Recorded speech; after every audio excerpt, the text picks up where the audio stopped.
And scientists around the world are making efforts at answering questions about the threats and challenge posed by Omicron. For most, immunity is critical. Omicron has not rewound the clock to the start of the pandemic, but they say uncertainty clouds everything. Well, joining us to talk more about this is Mr. Rahim Toyosi, the President, Society for Scientists in Infectious Diseases, and he's also a medical laboratory scientist. Thank you for joining us on the program. Let's start with testing. I mean, it has never been more important under the pandemic. And frankly, before the vaccines, the world relied on testing. I know that at the beginning, we had long testing lines, short turnaround time for results. What's your take on how far we've come so far? Thank you very much, Vincent, for inviting me. I think so far, Nigeria is doing beautifully well. We are able to move from initial stage where we had just about 2 approved testing labs to a state where we now have over 100 molecular testing labs. I think Nigeria is doing quite well. And we must also give commendation to the federal government of Nigeria for trying to put in place more molecular testing laboratory for detection of SARS-CoV-2 and COVID-19 disease. So for me and for our society, we are doing quite well, but there are rooms for improvement in order to continue to curb this disease. Mr. Toyosi, some scientists suggest that Omicron is now the speed of the original virus when we had no immunity back in early 2020.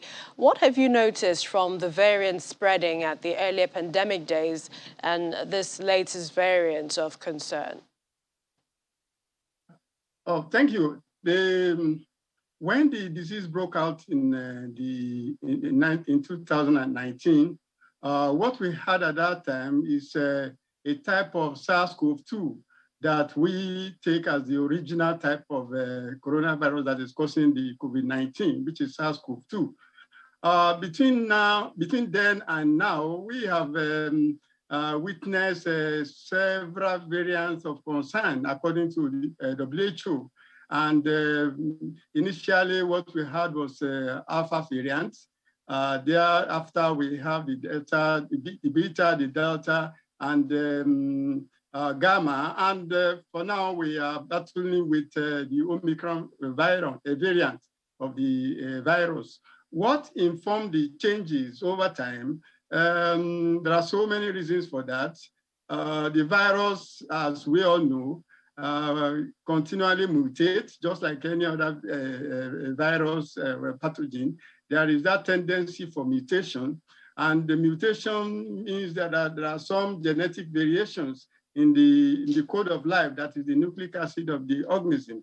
And because of these changes, we have had several types of mutants different from the original one, which we call the wild type virus. So we are battling currently with the Omicron variant of the virus, and that is where we are.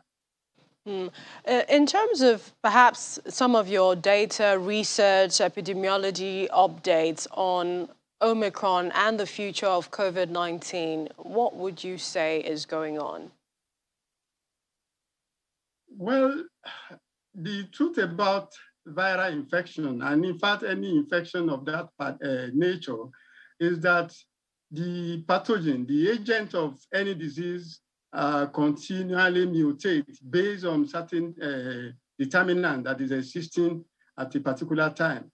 And that is why Society for Scientists in Infectious Diseases are really of interest, are concerned with the future of some of these pathogens. But since we are talking of Omicron, our concern, for instance, is that if care is not taken, diagnosis will become difficult, because as changes are happening in the target structure of the pathogen that we are using to detect or to investigate the disease, as long as variations continues, mutation continues, detection will be a challenge. Even outcome of vaccination will also be a challenge.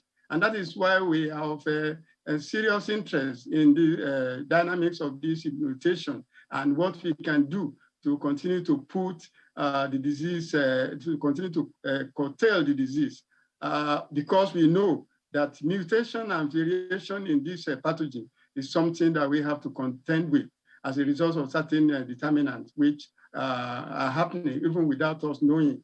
These determinants are many, including environmental changes and even changes in the host where the pathogen is causing disorders. All right, Mr. Rahim Toyosi, the President, Society for Scientists and Infectious Diseases, also a medical laboratory scientist. Thank you so much for joining us on the program. Hopefully you can join us again.